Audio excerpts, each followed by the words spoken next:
ಗುರುಭ್ಯೋ ನಮಃ ಹರಿ ಓಂ.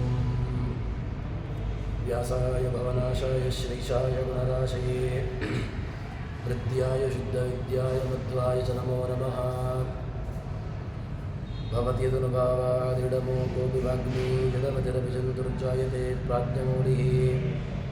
सकलवचनचेतो देवता भारती सा मम सविधत्तां सन्निधिं मानसे च. तपो विद्याविरक्त्यादिसद्गुणोखाकरानहं वादिराजगुरून् वन्दे हयग्रीवपदाश्रयान्. पूज्याय राघवेन्द्राय सद्गुरुभर्ताय च भजतां कल्पवृक्षाय नमतां कामधेनवे. ब्रह्मचर्य हरिप्रीतिसविद्यावादशालिनः इष्टदान् कष्टहर्तॄन्नः विद्यामान्यान् मुनीन् नुमः. ಶ್ರೀಗುರುಭ್ಯೋ ನಮಃ ಹರಿ ಓಂ. ದೇವತಾ ತಾರತಮ್ಯವನ್ನು, ಗುಣತಾರತಮ್ಯವನ್ನು ಜಗನ್ನಾಥದಾಸರು ಪದ್ಯಗಳ ಮೂಲಕವಾಗಿ ಶಾಸ್ತ್ರೀಯವಾದಂತಹ ನೆಲೆಗಟ್ಟಿನಲ್ಲಿ ದೇವತಾ ಚಿಂತನೆಯನ್ನು ಯಾವ ರೀತಿಯಾಗಿ ನಡೆಸಬೇಕು, ಯಾವ ರೀತಿಯಾಗಿ ನಡೆಸಿದ್ದರಿಂದಾಗಿ ದೇವತಾ ತಾರತಮ್ಯದ ಚಿಂತನೆಯನ್ನು ನಡೆಸಿದರೆ ಆ ಜ್ಞಾನ ಅದು ಮೋಕ್ಷಕ್ಕೆ ಪೂರಕವಾಗ್ತದೆ ಎಂಬಂತಹ ವಿಚಾರವನ್ನು ದಾಸರು ನಮ್ಮ ಮುಂದೆ ಅದನ್ನು ತೆರೆಸಿಕೊಡ್ತಾ ಇದ್ದಾರೆ. ಹೇಗೆ ಅಂತ ಕೇಳಿದರೆ, ತಾರತಮ್ಯದ ಜ್ಞಾನ ಅದು ಯಾವುದಕ್ಕೆ ಪೂರಕ ಅಂತಂದರೆ, ತಾರತಮ್ಯ ಜ್ಞಾನವನ್ನು ಸರಿಯಾಗಿ ತರಿಸಿಕೊಂಡ, ಅದನ್ನು ಮಾಡಿಕೊಂಡ ಅಂತ ಹೇಳಿದರೆ ಅಂತಹ ಜ್ಞಾನದ ಮೂಲಕವಾಗಿ ಮೋಕ್ಷವನ್ನು ಪಡೆದುಕೊಳ್ಳುತ್ತಾನೆ ಎಂಬುದಾಗಿ ಹೇಳಿ, ಅದಾದ ಮೇಲೆ ಭಗವಂತನಿಂದ ಭೃಗುಮುನಿಗಳ ತನಕ ಇರತಕ್ಕಂತಹ ತಾರತಮ್ಯವನ್ನು ಹೇಳುತ್ತಾ ಇದ್ದಾರೆ. ಯಾರೆಲ್ಲ ಬರ್ತಾರೆ ಅಂತ ಕೇಳಿದರೆ, ಆರಂಭದಲ್ಲಿ ಲಕ್ಷ್ಮೀ, ಹರಿ, ಲಕ್ಷ್ಮೀ, ಬ್ರಹ್ಮವಾಯು, ಸರಸ್ವತಿ, ಭಾರತೀಯರು, ಗರುಡಶೇಷ, ರುದ್ರ, ಅದಾದ ಮೇಲೆ ಷಣ್ಮಹಿಷಿಯರು, ಪಾರ್ವತಿ, ಸೌಪರ್ಣಿ, ವಾರುಣಿ, ಇಂದ್ರಕಾಮರು, ಅಹಂಕಾರಿಕ ಪ್ರಾಣ, ಅನಿರುದ್ಧ, ಶಚೀದೇವಿ, ಬೃಹಸ್ಪತಿ, ರತಿ, ಸ್ವಯಂಭುವಮನು, ದಕ್ಷ ಪ್ರಜಾಪತಿ, ಪ್ರವಹವಾಯು, ಮನುಪತ್ನಿಯಾಗಿರತಕ್ಕಂತಹ ಶತರೂಪಾದೇವಿ, ಯಮ, ಚಂದ್ರ, ಸೂರ್ಯ, ವರುಣ, ನಾರದ, ಅಗ್ನಿ, ದಕ್ಷಪತ್ನಿಯಾಗಿರತಕ್ಕಂತಹ ಪ್ರಸೂತಿ, ಅದಾದ ಮೇಲೆ ಭೃಗು ಮಹರ್ಷಿಗಳು. ಹೀಗೆ ಇದು ತಾರತಮ್ಯದ ಕಕ್ಷೆ. ಇದಾದ ಮೇಲೆ ಮುಂದೆ ಸಪ್ತರ್ಷಿಗಳಲ್ಲಿರತಕ್ಕಂತಹ ತಾರತಮ್ಯವನ್ನು ಸಂಗ್ರಹ ಮಾಡ್ತಾರೆ. ಬ್ರಹ್ಮಪುತ್ರ ಮರೀಚಿ, ಅದಾದ ಮೇಲೆ ಅತ್ರಿ, ಅದಾದ ಮೇಲೆ ವೈವಸುತಮನು, ತಾರೆ, ಮಿತ್ರನಾಮಕನಾಗಿರತಕ್ಕಂತಹ ಸೂರ್ಯ, ನಿರುತಿ, ಪ್ರವಾಹವಾಯುವಿನ ಮಡದಿಯಾಗಿರತಕ್ಕಂತಹ ಪ್ರಾವಹಿ, ಕುಬೇರ, ಅಶ್ವಿನಿ ದೇವತೆಗಳು, ಗಣಪತಿ, ವಿಶ್ವಕ್ಸೇನ, ಉಳಿದಂತಹ ಶತಸ್ಥ ದೇವತೆಗಳು, ಮನುಗಳು, ಉಚಥ್ಯ, ಚ್ಯವನ, ಈ ರೀತಿಯಾಗಿ ಇದು ಋಷಿಗಳಲ್ಲಿರತಕ್ಕಂತಹ ತಾರತಮ್ಯ. ಇನ್ನು ಶತರಾಜರಿಂದ ಆ 100 ಮಂದಿ ರಾಜರು, ಅವರಲ್ಲಿ ಅದಾದ ಮೇಲೆ ಪುಷ್ಕರ ದೇವತೆಗಳು, ಕರ್ಮಾಭಿಮಾನಿಯಾಗಿರತಕ್ಕಂತಹ ಪುಷ್ಕರ, ಅಲ್ಲಿಯ ತನಕ ಇರತಕ್ಕಂತಹ ತಾರತಮ್ಯವನ್ನು ಹೇಳ್ತಾರೆ. 100 ಜನ ರಾಜರುಗಳು, ಗಂಗಾ, ವಿರಾಟ್, ಪರ್ಜನ್ಯ, ರೋಹಿಣಿ, ಶ್ಯಾಮಲಾದೇವಿ, ಸಂಜ್ಞಾ, ಅಗ್ನಿಪತ್ನಿಯಾಗಿರತಕ್ಕಂತಹ ಸ್ವಾಹಾದೇವಿ, ಬುಧ, ಉಷಾ, ಧರಣಿ, ಶನೈಶ್ಚರ, ಪುಷ್ಕರ. ಹೀಗೆ ಇದೊಂದು ದೇವತಾ ತಾರತಮ್ಯ. ಇದು ಇನ್ನು ಕೃಷ್ಣ ಪತ್ನಿಯರು, ಏನು ಕೃಷ್ಣ ಪತ್ನಿಯರಿದ್ದಾರೆ ಅವರಲ್ಲಿರತಕ್ಕಂತಹ ಏನು ತಾರತಮ್ಯವನ್ನು ಹೇಳ್ತಾರೆ. 16,100 ಜನ ನಂದಗೋಪನ ಕುಮಾರರಾಗಿರತಕ್ಕಂತಹ ಶ್ರೀಕೃಷ್ಣನ ಪತ್ನಿಯರು, ಅಗಸ್ತ್ಯಾದಿ ಮುನಿಗಳು, ಉರ್ವಶಿ ಮೊದಲಾದಂತಹ ಅಪ್ಸರಾ ಸ್ತ್ರೀಯರು, ತುಂಬೂರು, ಇವರು ಕೃಷ್ಣನ ಭಗವಂತನ ಕೀರ್ತನೆಯನ್ನು ಮಾಡ್ತಾ ಇರ್ತಾರೆ ಎಂಬುದಾಗಿ ಹೇಳ್ತಾರೆ. ಅದಾದ ಮೇಲೆ ಮುಂದೆ ಆಜಾನಜನ ದೇವತೆಗಳು, ಶುಚಿ, ಶುಂಧ್ಯು, ಆಜಾನಜನ ದೇವತೆಗಳು, ಚಿರಪಿತೃಗಳು, ದೇವಗಂಧರ್ವರು, ಮನುಷ್ಯಗಂಧರ್ವರು, ರಾಜರುಗಳು, ಮನುಷ್ಯೋತ್ತಮರು. ಹೀಗೆ ಇದು ಇಲ್ಲಿ ಆಜಾನಜನ ದೇವತೆಗಳಿಂದ ಮನುಷ್ಯೋತ್ತಮರ ಇರತಕ್ಕಂತಹ ತಾರತಮ್ಯ. ಇನ್ನು ಈ ತಾರತಮ್ಯದ ಜ್ಞಾನ, ಈ ತಾರತಮ್ಯದ ಜ್ಞಾನ ಯಾಕೆ ಬೇಕು? ಈ ತಾರತಮ್ಯದ ಜ್ಞಾನವನ್ನು ಮಾಡಿಕೊಂಡದ್ರಿಂದಾಗಿ, ಅದನ್ನು ಮಾಡಿದ್ದರಿಂದಾಗಿ ಆಗುವಂತಹ ಫಲ ಏನು ಕೇಳಿದರೆ, ಮನುಷ್ಯೋತ್ತಮರನ್ನು ಹಿಡಿದು ಮನುಷ್ಯೋತ್ತಮರಿಂದ ಆರಂಭಿಸಿಕೊಂಡು ಚತುರ್ಮುಖ ಏನು ಚತುರ್ಮುಖ ಬ್ರಹ್ಮನ ತನಕಿರತಕ್ಕಂತಹ ದೇವತೆಗಳನ್ನು ಕ್ರಮವಾಗಿ ಚಿಂತನೆ ಮಾಡಿಕೊಂಡು ಬಂದ ಅಂತ ಹೇಳಿದರೆ, ಅಂಥವರಿಗೆ ಭಗವಂತ ಏನು ಮಾಡ್ತಾನೆ ಅಂತ ಕೇಳಿದ್ರೆ, ತಾನೇ ಸದಾ ಅವರಿಗೆ ಒಲಿಯುತ್ತಾನೆ. ಒಲಿದು ಅವರಿಗೆ ಬೇಕಾಗಿರತಕ್ಕಂತಹ ಚತುರ್ವಿಧ ಪುರುಷಾರ್ಥಗಳನ್ನು ಅವರು ಯಾವುದನ್ನು ಬೇಡ್ತಾರೆ ಅಂತಹ ಚತುರ್ವಿಧ ಪುರುಷಾರ್ಥಗಳನ್ನು ನೀಡಿ ಅವರು ಬೇಡಿದ್ದನ್ನು ಅದನ್ನು ನೀಡುತ್ತಾರೆ. ಹೀಗೆ ಅವರನ್ನು ನಾವು ದೇವತಾ ತಾರತಮ್ಯವನ್ನು ಸರಿಯಾಗಿ ಅದನ್ನು ಆಲೋಚನೆ ಮಾಡಬೇಕು, ಸರಿಯಾಗಿ ಅದನ್ನು ಚಿಂತನೆ ಮಾಡಬೇಕು ಎಂಬುದಾಗಿ ಹೇಳ್ತಾರೆ. ಇದರಲ್ಲಿ ಇದನ್ನು ನಮಗೆ ಸಾಮಾನ್ಯವಾಗಿರತಕ್ಕಂತಹ ಭಾಷೆಯಲ್ಲಿ ನಾವು ಅದನ್ನು ಅರ್ಥೈಸಿಕೊಳ್ಳಬೇಕು. ಏನು ಅಂತ ಕೇಳಿದರೆ, ಒಂದು ತರಗತಿಯಲ್ಲಿ ಒಬ್ಬ ಉತ್ತಮ ಅಂಕವನ್ನು ಪಡೆದುಕೊಂಡಿರ್ತಾನೆ, ಇನ್ನೊಬ್ಬ ಮಧ್ಯಮವನ್ನು ಅಂಕವನ್ನು ಪಡೆದುಕೊಂಡಿರ್ತಾನೆ. ಅದಾದ ಮೇಲೆ ಉಳಿದಂಥವರು ಕೆಳಗಿನ ಶ್ರೇಣಿಯಲ್ಲಿ ಅವರಿರುತ್ತಾರೆ. ಹೀಗೆ ಉತ್ತಮ, ಮಧ್ಯಮ, ಅಧಮ ಎಂಬುದಾಗಿ ಏನು ನಾವು ಸಾಮಾನ್ಯವಾಗಿರತಕ್ಕಂತಹ ಅಂಕವನ್ನು ಗಮನಿಸಿಕೊಂಡು, ವಾಸ್ತವಿಕವಾಗಿ ಎಲ್ಲರೂ ಉತ್ತಮ, ಮಧ್ಯಮ ಅಥವಾ ಇವನು ಉತ್ತಮ ವಿದ್ಯಾರ್ಥಿ, ಇವನು ಅಧಮ ವಿದ್ಯಾರ್ಥಿ, ಈ ರೀತಿಯಾಗಿ ಎಲ್ಲಿಯೂ ಕೂಡ ನಾವು ಪ್ರಯೋಗವನ್ನು ಮಾಡಬಾರ್ದು, ತಪ್ಪು. ಆದರೂ ಕೂಡ ಒಂದು ಸಾಮಾನ್ಯವಾದಂತಹ ನೆಲೆಗಟ್ಟಿನಲ್ಲಿ ತರಗತಿಯ ವ್ಯವಸ್ಥೆಯಲ್ಲಿ ಆದಾಗ ಯಾವ ರೀತಿಯಾಗಿ ನಾವು ಅವರನ್ನು ಹೇಳ್ತೇವೆ ಅಂತ ಕೇಳಿದರೆ, ಈ ವಿದ್ಯಾರ್ಥಿ ಉತ್ತಮವಾದಂತಹ ಶ್ರೇಣಿಯಲ್ಲಿ ತಾನು ಉತ್ತೀರ್ಣನಾಗಿದ್ದಾನೆ, ಈ ವಿದ್ಯಾರ್ಥಿ ಮಧ್ಯಮ ಶ್ರೇಣಿಯಲ್ಲಿ ಉತ್ತೀರ್ಣನಾಗಿದ್ದಾನೆ, ಇನ್ನೊಬ್ಬ ವಿದ್ಯಾರ್ಥಿ ತಾನು ಇನ್ನೊಂದು ಶ್ರೇಣಿಯಲ್ಲಿ ಉತ್ತೀರ್ಣನಾಗಿದ್ದಾನೆ ಎಂಬಂತಹ ರೀತಿಯಲ್ಲಿ ನಾವು ಹೇಳ್ತೇವೆ. ಅದೇ ರೀತಿಯಾಗಿ ಈ ಎಲ್ಲರೂ ಕೂಡ ದೇವತೆಗಳಲ್ಲಿ ಆಗುವಾಗ ಎಲ್ಲರೂ ಕೂಡ ಉತ್ತಮರೇ. ಜ್ಞಾನ, ಭಕ್ತಿ, ಅದೇ ರೀತಿಯಾಗಿ ಇನ್ನಿತರವಾದಂತಹ ಗುಣಗಳು ಅವರಿಗೆ ಬೇಕಾದಷ್ಟು ರೀತಿಯಾಗಿ ಇದೆ. ಆದರೂ ಕೂಡ ಅವರಲ್ಲಿ ಉತ್ತಮರಾಗಿರತಕ್ಕಂತಹ ದೇವತೆಗಳು, ಅವರ ಕೆಳಗಿರತಕ್ಕಂತಹ ದೇವತೆಗಳಿಗೆ ಅವರು ಬಿಂಬಸ್ಥಾನೀಯರಾಗಿರ್ತಾರೆ. ತಾವು ಅವರ ಉತ್ತಮೋತ್ತಮ ದೇವತೆಗಳಲ್ಲಿ ತಾವು ತಾವು ಲಯವನ್ನು ಹೊಂದುವಂತಹದ್ದು ಎಂಬುದಾಗಿ ಈ ರೀತಿಯಾಗಿರತಕ್ಕಂತಹ ಒಂದು ವಿಚಾರವನ್ನು ಶಾಸ್ತ್ರೀಯವಾದಂತಹ ನೆಲೆಗಟ್ಟಿನಲ್ಲಿ ತಿಳಿಸಿಕೊಡ್ತಾರೆ.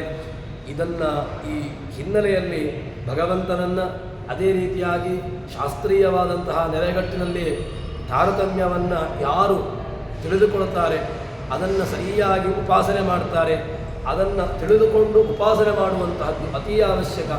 ತಿಳಿದುಕೊಳ್ಳಬೇಕು, ಅದನ್ನು ಉಪಾಸನೆ ಮಾಡಬೇಕು.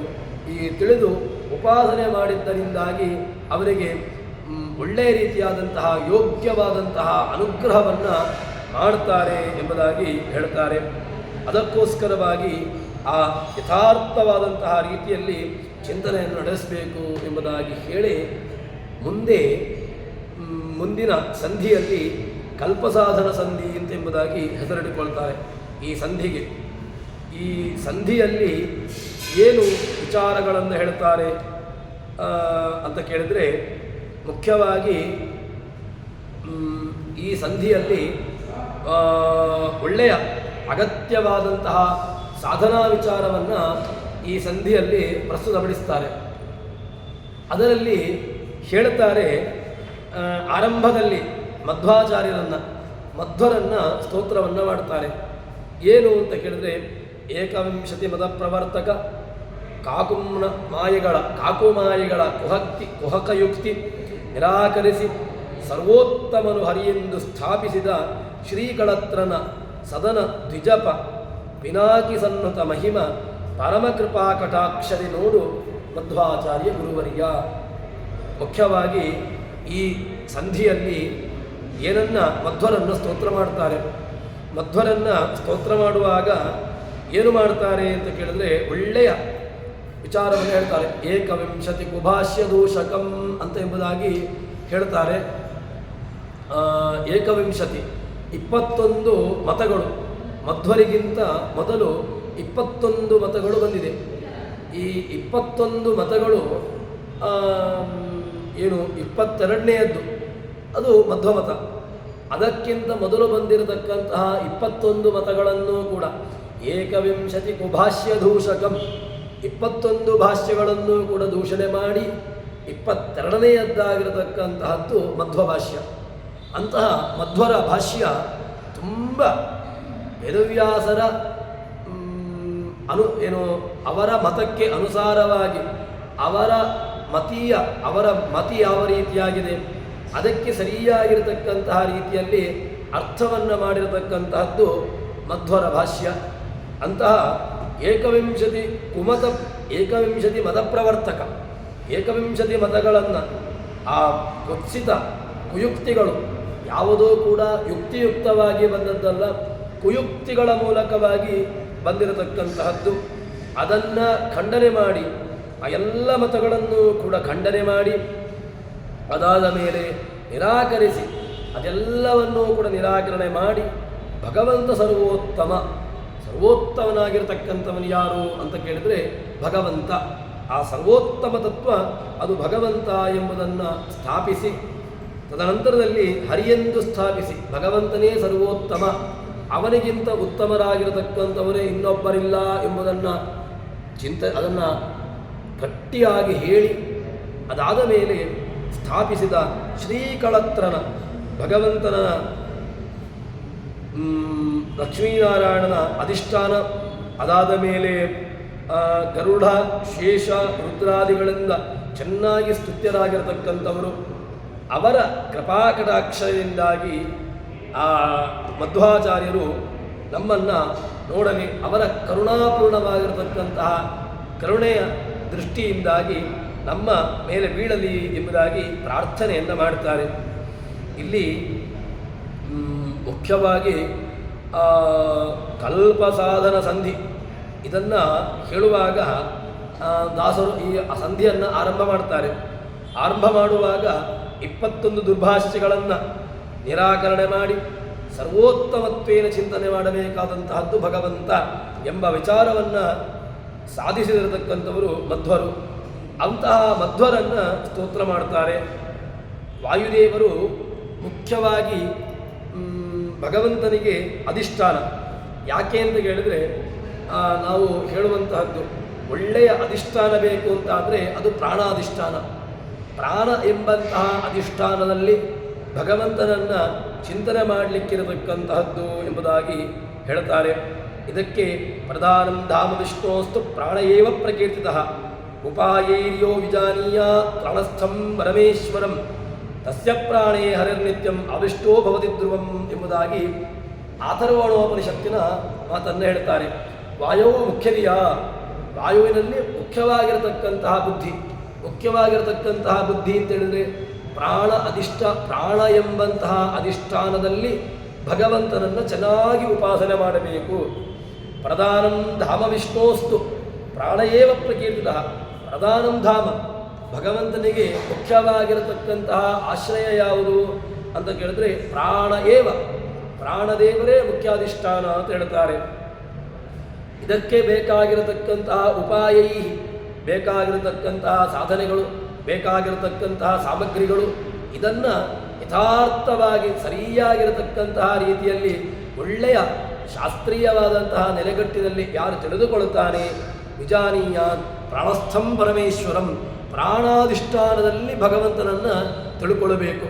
ಪ್ರಾಣಾಧಿಷ್ಠಾನದಲ್ಲಿ ಭಗವಂತನನ್ನು ಯಾರು ತಿಳ್ಕೊಳ್ಳುತ್ತಾನೆ ಅಂಥವನಿಗೆ ತಸ್ಯ ಪ್ರಾಣೇ ಹರಿರ್ನಿತ್ಯಂ, ಅಂತಹ ಪ್ರಾಣದಲ್ಲಿ ಹರಿ ನಿತ್ಯಮಾವಿಷ್ಟ, ನಿತ್ಯದಲ್ಲಿಯೂ ಕೂಡ ಆವಿಷ್ಟನಾಗಿರತಕ್ಕಂಥವನು ಭಗವಂತ ಎಂಬುದಾಗಿ ಇದು ಈ ಧಿಯ, ಈ ಬುದ್ಧಿ ಸದಾಕಾಲದಲ್ಲೂ ಕೂಡ ಇರಬೇಕು ಎಂಬುದಾಗಿ ಹೇಳ್ತಾರೆ.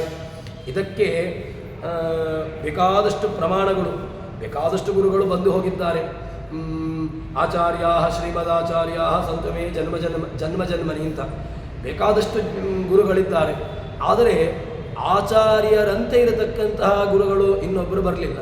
ಯಾಕೆ ಅಂತ ಕೇಳಿದ್ರೆ ಭಗವಂತನನ್ನು ತಿಳಿಸಿಕೊಡ್ಲಿಕ್ಕೆ ಎಷ್ಟೆಷ್ಟೋ ಮಂದಿ ಬಂದು ಹೋದರು.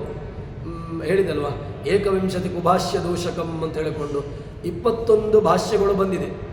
21 ಭಾಷ್ಯಗಳು ಬಂದಿರತಕ್ಕಂತಹದ್ದು, ಆ 21 ಭಾಷ್ಯಗಳು ಕೂಡ ಏನಾಗಿರುವಂತಹದ್ದು, ಎಲ್ಲವೂ ಕೂಡ ತಮ್ಮ ತಮ್ಮ ಮನಸ್ಸಿಗೆ ತಾವು ಏನು ತೋಚಿದ್ದನ್ನು ಅವರು ಅದನ್ನು ಹೇಳಿದ್ದು. ಆದರೆ ವಾಸ್ತವಿಕವಾಗಿ ಯಾವುದನ್ನು ಹೇಳಬೇಕು, ವಾಸ್ತವಿಕವಾಗಿರತಕ್ಕಂತಹ ಅಂಶವನ್ನು ಭಗವಂತನನ್ನು, ಜಗತ್ ನಿಯಾಮಕನಾದಂತಹ ಭಗವಂತನನ್ನು ತಿಳಿಸಿಕೊಡುವುದರಲ್ಲಿ ಯಾರೂ ಕೂಡ ಬರಲಿಲ್ಲ. ಅಂತಹ ಆಚಾರ್ಯರ ಸಿದ್ಧಾಂತವೇ ಅದೇ. ಅಂತೆಯೇ ಸಿದ್ಧಸ್ಸು ಸಿದ್ಧಾಂತ ಮಧ್ವಸ್ಯಾಗಮೇ ವಹಿ ಅಂತ. ಆಚಾರ್ಯರ ಸಿದ್ಧಾಂತವೇ ಸಿದ್ಧಾಂತ. ಅದಾದ ಮೇಲೆ ಇನ್ನೊಂದು ಭಾಷ್ಯಗಳಾಗಲಿ ಇನ್ನೊಂದು ಆಚಾರ್ಯರಾಗಲಿ ಬರಲಿಲ್ಲ. ಅಥವಾ ಆ ಆಚಾರ್ಯರ ಸಿದ್ಧಾಂತ ಜಗತ್ತಿನಲ್ಲಿ ನಿಲ್ಲಿಲ್ಲ. ಅದಕ್ಕೇನಾಯಿತು ಅಂತಂದರೆ, ಬೇಕಾಗಿರತಕ್ಕಂತಹ ಪ್ರಮಾಣಗಳು ಇರಲಿಲ್ಲ, ಬೇಸ್ ಗಟ್ಟಿ ಇಲ್ಲದೆ, ಅದರಿಂದ ಅಂತಹ ಸಿದ್ಧಾಂತಗಳೆಲ್ಲವೂ ಕೂಡ ಬಿತ್ತು ಮಣ್ಣು ಮುಕ್ಕಿ ಹೋಯಿತು ಅಂತ ಎಂಬುದಾಗಿ ಹೇಳ್ತಾರೆ. ಅದಕ್ಕೋಸ್ಕರವಾಗಿ ಆಚಾರ್ಯರನ್ನು ನಾವು ಆಶ್ರಯಿಸಬೇಕು.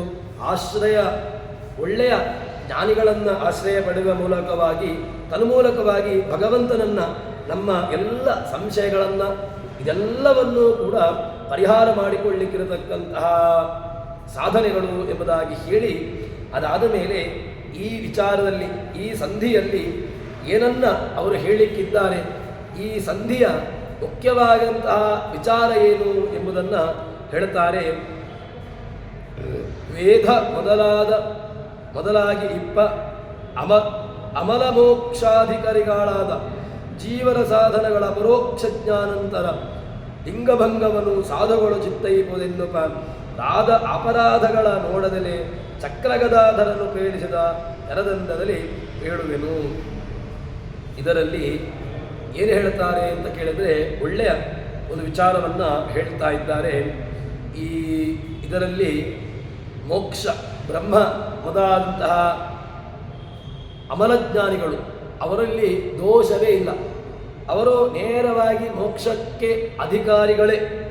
ಆ ಮೋಕ್ಷ ಅಧಿಕಾರಿಗಳಾದಂತಹ ಜೀವರ ಸಾಧನೆಗಳನ್ನು, ಅದಾದ ಮೇಲೆ ಅಪರೋಕ್ಷ ಜ್ಞಾನಾನಂತರದಲ್ಲಿ ಲಿಂಗಭಂಗವಾಗಿ ಸಜ್ಜನರು ಒಳ್ಳೆಯ ಮನಸ್ಸು ಕೊಟ್ಟು ತನ್ನ ಅಪರಾಧಗಳನ್ನು ಗಮನಿಸದೆ, ಯಾವುದೇ ರೀತಿಯಾಗಿ ಅಲ್ಲಿ ಇಟ್ಟುಕೊಳ್ಳದೆ, ಚಕ್ರಪಾಣಿ ಗದಾಪಾಣಿಯಾಗಿರತಕ್ಕಂತಹ ಭಗವಂತ ಯಾವ ರೀತಿಯಾಗಿ ನನ್ನಲ್ಲಿ ಇದ್ದುಕೊಂಡು ನುಡಿಸ್ತಾನೆ, ಎಲ್ಲರೂ ಕೂಡ ಅದನ್ನೇ ನಾವು ಹೇಳುವಂತಹದ್ದು. ಅಪರೋಕ್ಷ ಜ್ಞಾನ ಆದ ಮೇಲೆ ಅವರಿಗೆ ಲಿಂಗಭಂಗ ಆಗಬೇಕು. ಲಿಂಗಭಂಗ ಆಯಿತು ಅಂತಾದರೆ ಅದಾದ ಮೇಲೆ ಮೋಕ್ಷ. ಲಿಂಗಜ್ಞಾನ ಅವನಿಗೆ ಬ್ರಹ್ಮಜ್ಞಾನ ಬಂತು. ಬ್ರಹ್ಮಜ್ಞಾನ ಬಂದ ಮೇಲೆ ಅಲ್ಲಿ ಲಿಂಗಭಂಗವಾಗ್ತದೆ. ಲಿಂಗಭಂಗವಾಗಿ ಅದಾದ ಮೇಲೆ ಅವನು ಮತ್ತೆ ಮೋಕ್ಷಕ್ಕೆ ನೇರವಾಗಿ ಹೋಗ್ತಾನೆ ಎಂಬುದಾಗಿ ಹೇಳುತ್ತಾರೆ. ಹೀಗೆ ಅವರನ್ನು ಚಿಂತನೆ ಮಾಡಿ ಭಗವಂತ ಯಾವ ರೀತಿಯಾಗಿ ಅಪರಾಧಗಳ ನೋಡದಲೇ ಚಕ್ರಗದಾಧರನು ಭಗವಂತ ನನ್ನಲ್ಲಿ ಯಾವ ರೀತಿಯಾಗಿ ನುಡಿಸ್ತಾನೆ, ಆ ರೀತಿಯಾಗಿ ನಾನು ಹೇಳ್ತೇನೆ, ನಾನು ಈ ಶಾಸ್ತ್ರೀಯವಾದಂತಹ ಮಾತುಗಳನ್ನು ಹೇಳ್ತೇನೆ ಎಂಬುದಾಗಿ ಹೇಳ್ತಾರೆ. ಇನ್ನು ಭಗವಂತನ ಉಪಾಸನೆಯ ಕ್ರಮವನ್ನು ತೃಣ ಕ್ರಿಮಿ ದ್ವಿಜ ಪಶು ನರೋತ್ತಮ ಜನಪ ನರಗಂಧರ್ವಗಳರಿವ ಎನಿಪ ಅಂಶವಿಹೀನ ಕರ್ಮಸುಯೋಗಿಗಳನ್ನು ಎಂದು ತನುಪ್ರತೀಗದಿ ಬಿಂಬನ ಉಪಾಸನ ಬಗೆಯುವತ ಇಂದ್ರಿಯ ಮರತ ಹರಿಗರ್ಪಿಸುತ್ತ ನಿರ್ಮಮರು ಎನಿಸುವರು.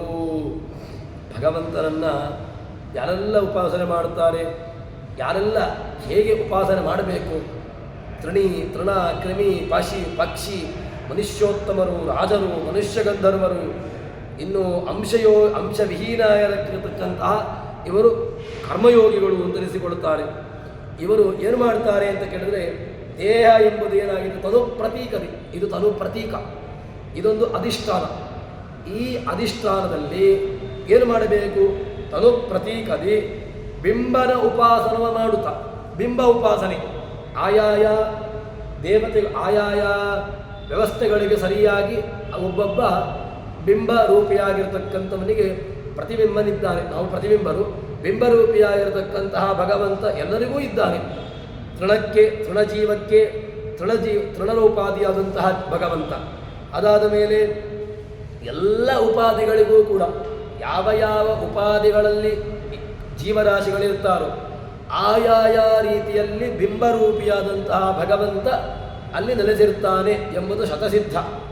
ಅದಕ್ಕೋಸ್ಕರ ಏನು ಮಾಡಬೇಕು ಅಂತ ಕೇಳಿದ್ರೆ, ನಾವು ಏನಾಗಿರ್ತೇವೆ ಕೇಳಿದ್ರೆ, ತೃಣ ಕ್ರಿಮಿ ಪಕ್ಷಿ ಪಶು ಮನುಷ್ಯೋತ್ತಮರು ರಾಜರು ಮನುಷ್ಯ ಗಂಧರ್ವರು ಇವರೆಲ್ಲರೂ ಕೂಡ ಅಂಶವಿಹೀನರಾಗಿರತಕ್ಕಂತಹ ಕರ್ಮಯೋಗಿಗಳೇ.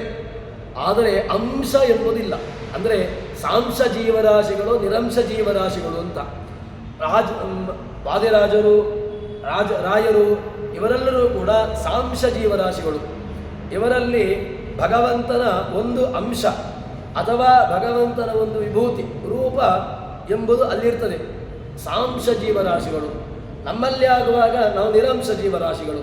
ನಮ್ಮಲ್ಲಿ ಭಗವಂತನ ಸನ್ನಿಧಾನ ಇರ್ತದೆ, ಆದರೆ ಅದರಲ್ಲಿ ಯಾವುದೇ ರೀತಿಯಾದಂತಹ ಒಂದು ವಿಶಿಷ್ಟವಾದಂತಹ ಸಾಧನೆಗಳಾಗಲಿ ಮಾಡಲಿಕ್ಕೆ ಆಗೋದಿಲ್ಲ. ಆಯಾಯ ಜೀವನ ಯೋಗ್ಯತೆಗೆ ಅನುಸಾರವಾಗಿ ಅವನು ಕರ್ಮವನ್ನು ಮಾಡುವಂತಹದ್ದು.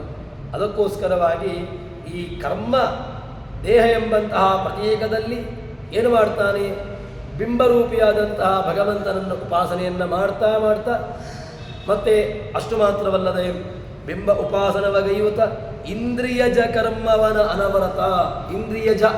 ಇಂದ್ರಿಯದಿಂದ ಹುಟ್ಟುವಂತಹದ್ದು. ಕಣ್ಣಿನ ಮೂಲಕವಾಗಿ, ಕಿವಿಯ ಮೂಲಕವಾಗಿ, ಆ ಘ್ರಾಣೇಂದ್ರಿಯದ ಮೂಲಕವಾಗಿ, ವಾಕ್ ಪಾಣಿ ಪಾದ ಪಾಯು ಉಪಸ್ಥ ಶಬ್ದ ಸ್ಪರ್ಶ ರೂಪ ರಸ ಗಂಧ ಇತ್ಯಾದಿಗಳ ಮೂಲಕವಾಗಿ ಆಯಾಯ ಕರ್ಮಗಳು ನಡೀತದೆ. ಅದನ್ನು ಇಂದ್ರಿಯಜ ಕರ್ಮವನ ಅನವರತ ಮತ್ತು ಅದನ್ನು ಮಾಡಿದ್ದನ್ನು ಭಗವಂತನಿಗೆ ಅರ್ಪಣೆ ಮಾಡಬೇಕು. ಮಾಡುವುದು ದೊಡ್ಡದಲ್ಲ, ಮಾಡಿದ್ದನ್ನು ಭಗವಂತನಿಗೆ ಅರ್ಪಣೆ ಮಾಡುವುದು. ಕರ್ಮ ಮಾಡ್ತಾನೆ. ನಾವು 50ನೇ ಶಾಂತಿ, 55 ವೈಷ್ಣವಿ ಶಾಂತಿ, ಉಗ್ರರಥ ಶಾಂತಿ, ಭೀಮರಥ ಶಾಂತಿ, ಅದೇ ರೀತಿಯಾಗಿ ಚಂದ್ರದರ್ಶನ ಶಾಂತಿ, ಈ ರೀತಿಯಾಗಿ ಶಾಂತಿಗಳಿದೆ. ಈ ಶಾಂತಿಗಳು ಯಾರಿಗೋಸ್ಕರವಾಗಿ? ಭಗವಂತನಿಗೆ ಶಾಂತಿಯಾಗಲಿ ಅಂತಲ್ಲ. ಭಗವಂತನಿಗೆ ಶಾಂತಿ ಆಗಬೇಕು. ನಮ್ಮ ಅನಂತವಾದಂತಹ ಏನು ನಾವು ಮಾಡಿದ್ದೇವೆ, ಜೀವ ಈ ಶರೀರಕ್ಕೆ ಬಂದು 50 ವರ್ಷನೋ 55 ವರ್ಷನೋ 60 ವರ್ಷನೋ 65 ವರ್ಷನೋ 70 ವರ್ಷನೋ 80 ವರ್ಷನೋ ಏನು ಕರ್ಮಗಳನ್ನು ಮಾಡಿದ್ದಾನೆ, ಸುಕರ್ಮ ದುಷ್ಕರ್ಮ, ಇದನ್ನು ಭಗವಂತನಿಗೆ ಅರ್ಪಣೆ ಮಾಡಲಿಕ್ಕಿರೋದಕ್ಕಂತಹ ಒಂದು ಉಪಾಧಿ, ಅದೊಂದು ಸಾಧನೆಗೆ ಬೇಕಾಗಿರತಕ್ಕಂತಹ ಒಂದು ಹಂತ. ಅದನ್ನು ಏನು ಮಾಡಬೇಕು ಅಂತ ಕೇಳಿದ್ರೆ ಭಗವಂತನಿಗೆ ಅರ್ಪಣೆ ಮಾಡುವಂತಹದ್ದು ಅವಶ್ಯಕ. ಆ ಕರ್ಮವನ್ನು ಮಾಡ್ತಾನೆ. ಮಾಡಿದಂತಹ ಕರ್ಮವನ್ನು ದೇವರೇ ನನ್ನಲ್ಲಿ ನೀನು ಇಷ್ಟು ಸಮಯಗಳು ಇದ್ದುಕೊಂಡು ನೀನು ಕರ್ಮವನ್ನು ಮಾಡಿಸಿದ್ದಲ್ವ, ಈ ಕರ್ಮ ನಿನಗೆ ಅರ್ಪಿತ ಎಂಬುದನ್ನು ಚಿಂತನೆ ಮಾಡುವಂತಹದ್ದೇ ಈ ಕರ್ಮದ ಹಿನ್ನೆಲೆ. ಅದಕ್ಕೋಸ್ಕರವಾಗಿ ಆ ಕರ್ಮವನ್ನು ಭಗವಂತನಿಗೆ ಅರ್ಪಣೆ ಮಾಡ್ತಾ, ಅಷ್ಟು ಮಾತ್ರವಲ್ಲದೆ ನಿರ್ಮಮ ನಿರಾಶಿ ಧರ್ಮಮೋ ಯಾತಿ. ಹೇಗೆ ಮಾಡಬೇಕು ಅಂತ ಹೇಳಿದ್ರೆ ಕರ್ಮವನ್ನು ಮಾಡುವುದು ದೊಡ್ಡದಲ್ಲ. ಕರ್ಮವನ್ನು ಮಾಡುವಾಗ ಮಮಕಾರ ಇರಬಾರ್ದು. ಮಮಕಾರ ಇತ್ತು ಅಂತಾದರೆ ಆವಾಗ ಏನಾಗ್ತದೆ ಕೇಳಿದ್ರೆ ಆ ಕರ್ಮ ಒಳ್ಳೆಯ ರೀತಿಯಾದಂತಹ ಕರ್ಮ ಆಗಲಿಕ್ಕೆ ಸಾಧ್ಯ ಇಲ್ಲ. ಆ ಸಕರ್ಮ ಆಗಬೇಕು. ಅದು ಕರ್ಮ ಸಫಲ ಆಗಬೇಕು ಅಂತಾದರೆ ಅದಕ್ಕೆ ನಿರಾಶಿ ನಿರ್ಮಮ, ನೀನು ಆಶೆಯನ್ನು ಬಿಡಬೇಕು, ಮಮಕಾರವನ್ನು ಬಿಡಬೇಕು. ಈ ರೀತಿಯಾಗಿ ಕರ್ಮವನ್ನು ಮಾಡಬೇಕು ಎಂಬುದಾಗಿ ಹೇಳ್ತಾರೆ. ಪ್ರತೀಕಂ ದೇಹ ಉದ್ದಿಷ್ಟ, ಇದಕ್ಕೆ ಪ್ರಮಾಣವನ್ನು ಹೇಳ್ತಾರೆ. ಪ್ರತೀಕಂ ದೇಹ ಉದ್ದಿಷ್ಟ ಅಂತ. ಪ್ರತೀಕ ಇದೊಂದು ದೇವರನ್ನು ನೋಡಲಿಕ್ಕೆ, ಸಾಧನೆ ಮಾಡಲಿಕ್ಕೆ ಇದೊಂದು ಶರೀರ ಮಾಧ್ಯಮ ಖಲು ಧರ್ಮ ಸಾಧನಂ. ಒಬ್ಬ ಕವಿ ಹೇಳುವಂತಹ ಮಾತು, ಶರೀರ ಮಾಧ್ಯಮ ಖಲು ಧರ್ಮ ಸಾಧನಂ ಅಂತ. ಆ ಕವಿ ತಮ್ಮ ಕೃತಿಯಲ್ಲಿ ಹೇಳುವಂತಹ ಮಾತು, ಧರ್ಮ ಸಾಧನೆ ಮಾಡಬೇಕು ಅಂತ ಇಷ್ಟ ಇದೆ. ಮಾಡಬೇಕು ಅಂತಾದರೆ ಇಷ್ಟ ಇದ್ದರೆ ಪ್ರಯೋಜನ ಆಗೋದಿಲ್ಲ. ಅದಕ್ಕೆ ಏನು ಬೇಕು ಅಂತ ಕೇಳಿದ್ರೆ ಶರೀರ ಬೇಕು. ಇಲ್ಲರಿ ಇದೆಲ್ಲ ಬಿದ್ದು ಹೋಗುವಂತಹದ್ದು ಅಂತ ಹೇಳಿಕೊಂಡು ಯಾವುದೇ ರೀತಿಯಾಗಿ ಇದನ್ನು ನಾವು ನೋಡಿಕೊಳ್ಳಿಲ್ಲ ಅಂತಾದರೆ ಇವನೇ ದೋಷಿ ಅಂತ ಅನಿಸಿಕೊಳ್ತಾನೆ. ಇಲ್ಲರಿ ಇವತ್ತು ಒಂದಲ್ಲ ಒಂದು ದಿವಸ ಇದು ಹಾಳಾಗಿ ಹೋಗ್ತದೆ ಅಂತ ಹೇಳಿಕೊಂಡು ಮನೆ ಕಟ್ತಾನೆ. ಮನೆಯನ್ನು ಕಟ್ಟುವಾಗಲೇ ಒಂದು ಸೈಡಿಂದ ಅದನ್ನು ತುಂಡು ಮಾಡ್ತಾ ಬರಲಿ ಅಲ್ವಾ. ಇವತ್ತಲ್ಲರಿ ನಾಳೆ ಅದರಲ್ಲಿ ಒಂದು ದಿವಸ ಬಿದ್ದು ಹೋಗ್ತದೆ ಅಂತ ಹೇಳಿಕೊಂಡು ಮನೆಯನ್ನು ಒಂದು ಬದಿಯಲ್ಲಿ ಕೆತ್ತಲಿಕ್ಕೆ ಶುರು ಮಾಡ್ತಾನೆ. ಇಲ್ಲ, ಅಯ್ಯೋ ನನ್ನ ಮನೆ ಇದು ಚೆನ್ನಾಗಿರಬೇಕು ಅಂತ ಹೇಳಿಕೊಂಡು ಅದಕ್ಕೆ ಮತ್ತಷ್ಟು ಏನೆಲ್ಲ ಮಾಡ್ಬೋದು, ಆಲ್ಟ್ರೇಷನ್ ಮಾಡ್ಬೋದು, ಅದನ್ನು ಮಾಡ್ತಾ ಹೋಗ್ತಾನೆ. ಅದೇ ರೀತಿಯಾಗಿ ಈ ದೇಹಕ್ಕೆ ಯಾವುದೇ ರೀತಿಯಾಗಿ ಆಲ್ಟ್ರೇಷನ್ ಮಾಡಲಿಕ್ಕೆ ಬರುವುದಿಲ್ಲ. ಆಲ್ಟ್ರೇಷನ್ ಮಾಡ್ತಾನೆ ಅಂತಾದರೆ ಆ ಪರ್ಮನೆಂಟ್ ಮೊದಲು ಕೊಟ್ಟದ್ದು ಏನಿತ್ತು ಅದನ್ನು ಸರಿಯಾಗಿ ಇಟ್ಟುಕೊಳ್ಬೇಕಷ್ಟೇ. ಕೊನೆಗೆ ಕಿಡ್ನಿ ಪ್ಲಾಂಟೇಷನ್, ಲಿವರ್ ಪ್ಲಾಂಟೇಷನ್ ಅಂತ ಹೇಳಿಕೊಂಡು ಏನೇ ಪ್ಲಾಂಟೇಷನ್ ಮಾಡಿ ಅದು ಪರ್ಮನೆಂಟ್ ಸೊಲ್ಯೂಷನ್ ಅಲ್ಲ. ಪರ್ಮನೆಂಟ್ ಸೊಲ್ಯೂಷನ್ ಮೊದಲು ಕೊಟ್ಟದ್ದೇ. ಭಗವಂತ ಆರಂಭದಲ್ಲಿ ಹುಟ್ಟಿದಾಗ ಏನು ಕೊಟ್ಟಿದ್ದ ಅದೇ ಬೆಳೆದು ಸರಿಯಾಗಿ ವರ್ಕ್ ಮಾಡ್ತಾ ಇತ್ತು ಅಂತಾದರೆ ನಡೆಯಿತು. ಒಂದು ಹೃದಯವನ್ನು ಫಂಕ್ಷನ್ ಮಾಡ್ತಾ ಇಲ್ಲ ಅಂತ ತಿಳ್ಕೊಂಡು ಇನ್ನೊಂದು ಹೃದಯವನ್ನು ಕೊಡ್ತಾನೆ, ಸರಿ ಕೊಟ್ಟ. ಅದಾದ ಮೇಲೆ ಇದು ಪರ್ಮನೆಂಟ್ ಸೊಲ್ಯೂಷನ್ ಆಗಿ ಕೇಳಿದ್ರೆ ಪರ್ಮನೆಂಟ್ ಅಂತ ಹೇಳಲಿಕ್ಕೆ ಬರೋದಿಲ್ಲ.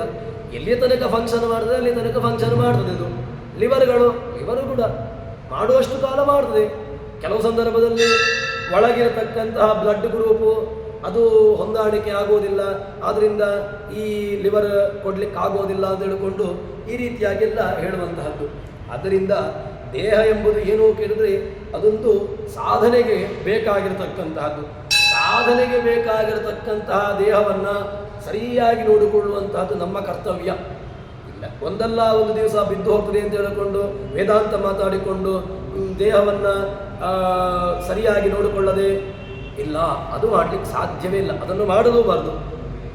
ದೇಹವನ್ನು ಸರಿಯಾಗಿ ಪಾಲನೆ ಮಾಡುವಂತಹದ್ದು, ಪೋಷಣೆ ಮಾಡುವಂತಹದ್ದು ತನ್ನ ಕರ್ತವ್ಯ. ಮಾಡಲೇಬೇಕಾಗಿರತಕ್ಕಂತಹದ್ದು, ಅದನ್ನು ತಾನು ಮಾಡಲೇಬೇಕು ಎಂಬುದಾಗಿ ಹೇಳ್ತಾರೆ. ಹೀಗೆ ಅವನು ತನ್ನ ನಿಯತವಾದಂತಹ ಸಾಧನೆಯನ್ನು, ನಿಯತವಾದಂತಹ ಒಂದು ಕರ್ಮವನ್ನು ತಾನು ಮಾಡಬೇಕು ಎಂಬುದಾಗಿ ಹೇಳಿ ಅದಾದ ಮೇಲೆ ಮುಂದೆ ಒಂದು ವಿಚಾರವನ್ನು ಹೇಳ್ತಾರೆ. ಏನು ಅಂತ ಕೇಳಿದ್ರೆ ಕರ್ಮಯೋಗಿಗಳು, ಕರ್ಮಠರು, ಆ ಕರ್ಮಯೋಗಿಗಳ ವಿಚಾರವನ್ನು ಇಲ್ಲಿ ಹೇಳ್ತಾರೆ. ಏನು ಅಂತ ಕೇಳಿದ್ರೆ 7 ವಿಧ ಜೀವಗಳ ಬಹಳ ಸುರಾಳಿ ಸಂಖ್ಯಾನೇಕ ಉಳ್ಳದು ತಾಳಿ ನರದೇಹವನ್ನು ಬ್ರಾಹ್ಮಣ ಕುಲದಲ್ಲಿ ಉದ್ಭವಿಸಿ ಸ್ಥೂಲ ಕರ್ಮವ ತೊರೆದು ಗುರುಗಳು ಹೇಳಿದರ್ಥವ ತಿಳಿದು ತತ್ತತ್ಕಾಲ ಧರ್ಮ ಸಮರ್ಪಿಸುವವರು ಕರ್ಮಯೋಗಿಗಳು. ಕರ್ಮಯೋಗಿಗಳು ಅಂತ ಹೇಳಿದ್ರೆ ಯಾರು ಕರ್ಮಯೋಗಿಗಳು ಅಂತ ಕೇಳಿದ್ರೆ, ಕರ್ಮಯೋಗಿಗಳು ಶಬ್ದಕ್ಕೆ ಕರ್ಮಾಣಿ ಶಾಸ್ತ್ರತೋ ಜ್ಞಾತ್ವ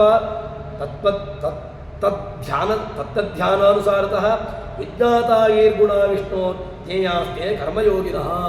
ಪ್ರಕಾಶ ಸಂಹಿತೆಯ ಒಂದು ಮಾತನ್ನು ಹೇಳ್ತಾರೆ. ಕರ್ಮಾಣಿ ಶಾಸ್ತ್ರತೋ ಜ್ಞಾತ್ವ, ಕರ್ಮವನ್ನು ಮಾಡಬೇಕು. ಹೇಗೆ ಮಾಡಬೇಕು? ಶಾಸ್ತ್ರತೋ ಜ್ಞಾತ್ವ, ಶಾಸ್ತ್ರೀಯವಾದಂತಹ ನೆಲೆಗಟ್ಟಿನಲ್ಲಿ ಕರ್ಮವನ್ನು ತಿಳ್ಕೊಳ್ಬೇಕು.